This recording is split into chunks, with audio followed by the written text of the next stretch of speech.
Okay, talk some more. My name is Russ Nickel. It's a pleasure to speak with you this evening. Because this is a podcast and is not live, I do not actually know what time of day it is for you, but it's evening for me. That looks really hot. Like I'm too close. So hot. No, I just can't handle it. Oh, like sexually hot? Yeah. Good. No, I meant the first thing. Damn it.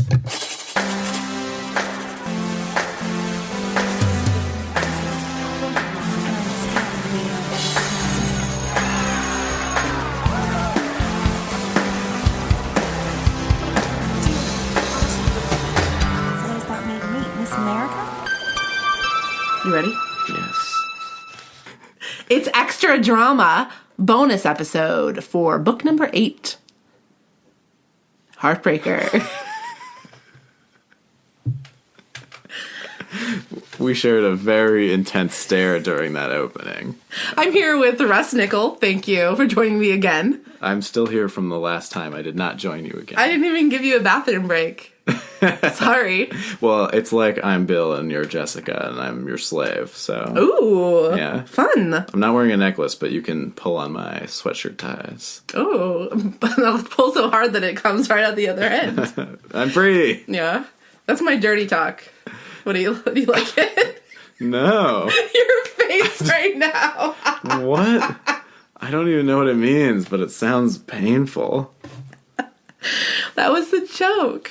It worked. It worked. Do not I made pull myself anything laugh. out my other ends. Yeesh. So we are talking about the book Heartbreaker, in which Bill Benatar. No. Not even, no. Pat Benatar does come up in this series, though. What? Yeah. Pat Benatar. She was the maven in the 80s. Everybody likes Pat Benatar. Nice. So they talk about her and listen to her tunes. And like Linda Ronstadt. Oh, nice. Like Matt Dillon and Sylvester Stallone. Yeah. That reminds me of something that we didn't talk about in the main episode, which is the purview of extra drama. Ah.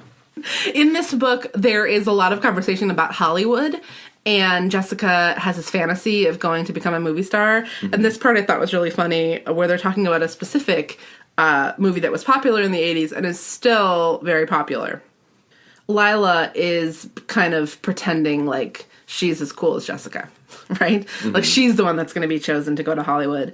With a perfectly straight face, she added, "Actually, if you want to know the truth, they offered me the lead role in Raiders of the Lost Ark before Karen Allen, but I had to turn it down." "Harrison Ford was too much for you, right?" Jessica played along. "No, of course not." She wrinkled her pert nose. "Harry and I got along fine. It's just that I hate snakes." And then she proceeds to think like, I also don't like snakes. I'll read it. Jessica recalled the scene in the movie in which the hero and the heroine were dropped into an Egyptian tomb full of snakes. Ugh, had they really used live snakes? Maybe there was more to being an actress than she'd considered. Wait, are you really supposed to like someone in order to be in a relationship with them? Maybe there's more to dating than I considered. That was a really good Bill Chase impression. Thanks.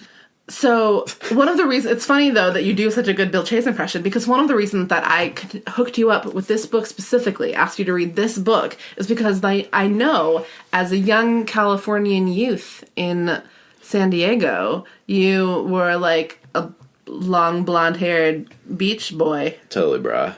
And so tell me about that. Was life just like Bill Chase's life? It was just like it.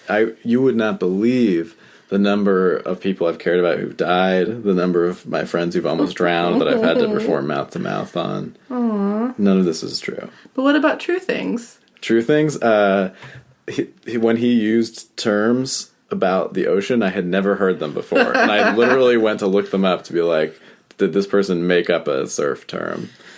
They didn't, but certainly not one that I know of. And I went to the beach every day, every summer. Were you a surfer? I was a body surfer, Ooh. Which people don't know about as much. But it's the same thing. You still catch the waves. You just don't use a board. You catch it with your body. That's even more hardcore. Yeah. Right? It's pretty fun. I competed in a body surfing competition just like Dee Dee.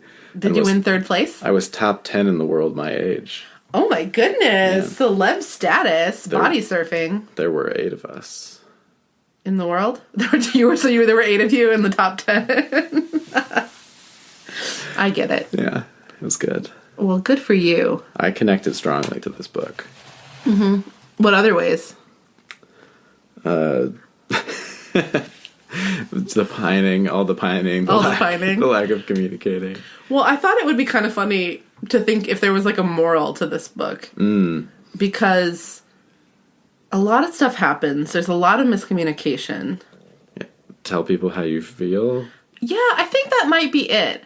The miscommunication drives the story, but it's not just because so that there can be a plot. Sometimes it is. Like, sometimes it's definitely just so the plot can be more twisty and turny. But sometimes I do think it's kind of to teach a lesson, especially with the Elizabeth and Todd storyline. Well, and it's not just miscommunication in the normal sense of like, oh, I saw this thing and then there wasn't time to explain. It's willful non-communication. Yeah. You know, where they're actively, anytime there's a chance to talk about something, one of the two parties flees. Right. And they think that they know how the other person feels. Yeah. I actually think that this is so valuable. Brene Brown writes about it. I read a whole Brene Brown book, Rising Strong, where she talks so much about storytelling and the way that we make up stories is just a natural thing that human beings do. And that, like, being aware of when and under what circumstances you're doing that, and when the story that you're making up is causing trouble because it might not be true, has been something that I find myself thinking about a lot. And man, these people needed Brene Brown. They needed somebody to tell them to quit making shit up about what other people are thinking and feeling. Agreed. You know, one other thing I wanted to talk about on top of the actually valid theme there was there was a section where we talked about boys, but what about the section where we talk about men? Ooh. Were there any men in this book? There's a couple dads. Okay, there's Ned Wakefield, who makes a lot of dad lawyer jokes. Oh, man. Only. Like, he appears in this one book. trait. It's like, that argument wouldn't hold up in court, young lady. And then the book reminds us that he's a lawyer. It's his only character. And also, while their inner thoughts refer to him as dad most of the time, sometimes their inner thoughts refer to him as Ned Wakefield, which I think is amazing. But there's also Patsy's dad. And I love when she talks about coming back from France. She says, Patsy sighed, Dad's always getting transferred. Sometimes I feel like a ping pong ball. But this time we're home to stay. I hope, she added with a giggle. Giggle? It's like this really heartbreaking thing where she's had to move around her whole life. And now they're finally back the place she wants to be, like of her childhood. And she's like, this time we're home to stay. I hope. She sounds insane when you put it that way. I think she might be insane. It has to be one of those moments where she's so broken that she just laughs. There's a weird time thing in this book. Now, I feel like I harp on this a lot because I get really confused about the timeline of this. But now this actually affects the last book. So I don't know when we're supposed to think this book starts, but it starts and they're like in the midst of a school play practice and it ends and the play is being put on. Yeah. Now, I was very heavily involved in drama in high school. We did 3 plays a year, and like there was always a play on. Yeah. So that it takes months to put your play together. Yeah. So when did they start rehearsing? When were the auditions? Was it when Elizabeth was in her coma? I mean, did she just miss it? Because, like, was it when she was home recuperating? I don't know, but I want to know. Well, plus, you know, I didn't think about this, but they spend so much time at the beach, and as a person who grew up in a beach town in Southern California, no one went to the beach during school. It wasn't summer, and you're at school. You go all summer when you're out of school. This book also points out that it never gets below 50 degrees in California. And it is kind of like making fun of Dee Dee. Like, Dee Dee's sitting outside. It's nighttime. It is cold in California at night. Not like winter in Chicago cold, but like, you know, cold enough that you want to have a coat on. Yeah. And she's feeling cold. And it's like, forgetting momentarily that it never got below 50 degrees in California, Dee Dee thought that she didn't care if she froze to death. It's just like, that's like throwing some unnecessary shade at Dee Dee. Like, kick her while she's down, book. I mean, that ties in with the whole surfing thing. I never once got the sense that this was written by a surfer. Like, they spend almost no time in the ocean. The only time they describe catching a wave is like this weird moment where Dee Dee wipes out. I don't think they use the term wipe out. They just try to like physically describe something about how the board something. And he says something about like riding a curl. Something like that. That was the one. It was what was it? It was like threading the loop, catching or cutting. That's the one I looked up because I'm like, no one says that. It's crazy. I think, though, that time-wise, there's no chance that we haven't gotten through a whole school year at this point in terms of events that take place. So just keep that in mind, everybody. You know, it's book 8, and there are over 100 books in this series. Oh my god. So that's how long their junior year lasts. It's in some sort of time warp. It's worth further consideration. That's maybe amazing. Like an academic paper. I need to go back to school and get my PhD so I can write the academic paper That's about the timeline of Sweet Valley High. Yeah. Did you have some highlights that you wanted? I thought it could be fun if you just want to read them. Oh, I don't know. We'll close with a nice dramatic reading from Russ of favorite quotes. Kiss me, Jessica purred seductively in Bill's ear. Maybe we can get it right this time. He could still see her, those deep, deep blue-green eyes, the spun gold hair that drifted silkily about her shoulders, her cameo of a face. What does that mean? It means it was real good. The two girls were identical in every way. It's clearly not true. That's how the book describes them. Not they looked identical. They were identical in every way. With Bill, it's different, and you know it. Can I help it if he's in love with me? Come on, Jess. That's like the spider telling the fly it's his fault for getting stuck in the web. Are you implying I'm responsible? Asked Jessica, fluttering her long lashes in complete innocence. Remember, Liz, I only went out with him in the first place to save your skin. You were out with Bruce, if I recall. Elizabeth groaned. Ugh, don't remind me. There's your one reference. Oh, here's the father thing, like, but I've got a date at 7:30. I'll never be ready in time. Seems like I've heard that argument before, Mr. Wakefield said, taking a sip of his coffee. Sorry, Jess, but it would never hold up in court.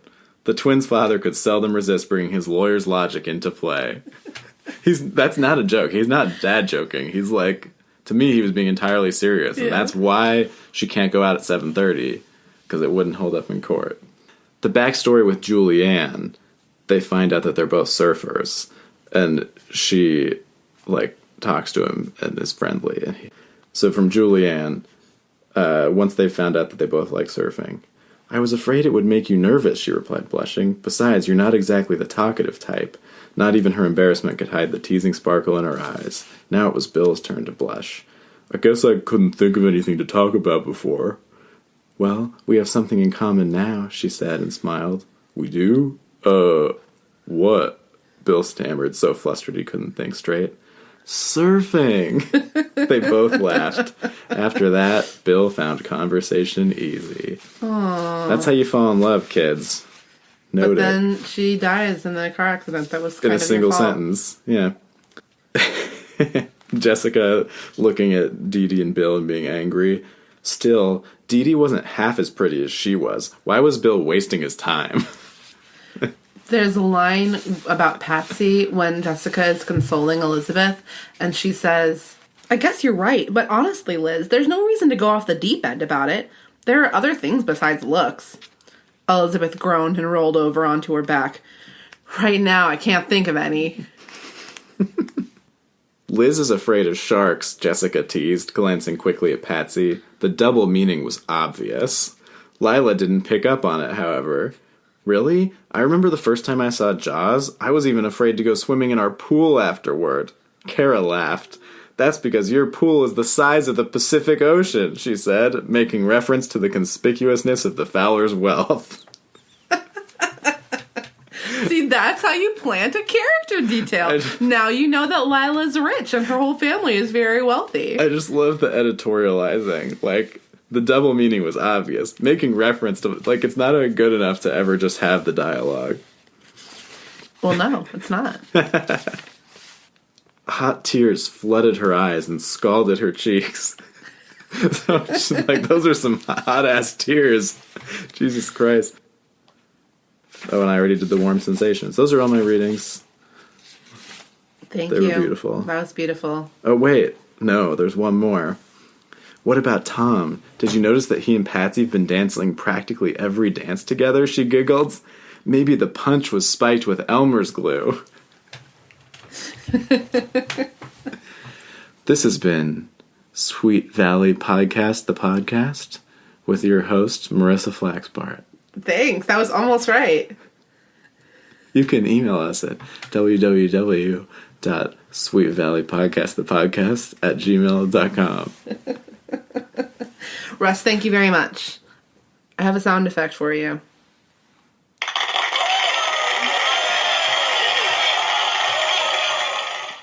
That was for your excellent performance here tonight. Woo! Thank you, my friend. Thank you. Thank you. And thank you.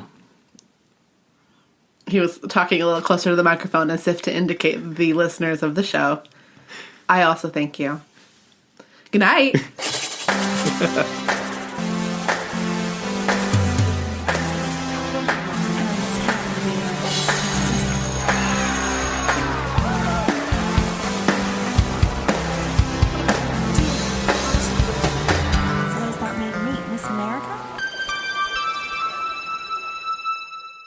Da da ba da ba ba da hey.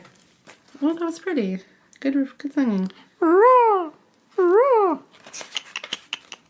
Here, kitty, kitty, kitty, kitty, kitty. Page 75.